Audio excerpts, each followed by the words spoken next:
በጣም ብዙ ጉዳዮች ምኞታችንን እንገልጻለን።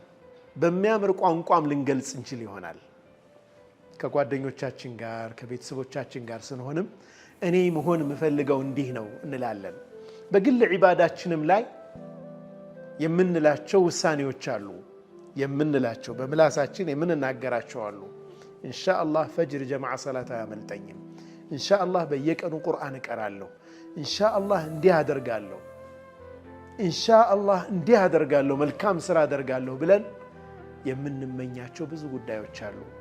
ግን ያ ነገር እውን ከልብ ነው ወይ? እንተስቱቂላህ የስቱቅክ። እውነት አምረረን ከልባችን አንድን ግብ ለማሳካት ከምር ከሆነ አላህ ስብሓነሁ ወተዓላ ያግዘናል። ንያ በጣም ተአምራዊ ነገር ነው። ንያ መሐሉሃ አልቀልብ፣ ንያ ቦታው ቀልብ ነው። ንያ የምር ከሆነ ያልሰራነውን መልካም ንያ ባንሰራው እንኳ ያንን ነገር በንያችን ብቻ አጅር እናገኛለን። ንያ ሲበላሽ ደግሞ የሰራነው ትልቅ ኸይር ነገር እርባና ቢስ ይሆናል። ሰላት በጣም ትልቅ ዒባዳ ነው። ዘካ ትልቅ ዒባዳ ነው። ግን ሪያእ ከገባበት ይበላሻል። አንድ ሰው ምንም ሳይኖረው ደግሞ ምነው እንዲህ በኖረኝና እንዲህ ባደረግኩ ብሎ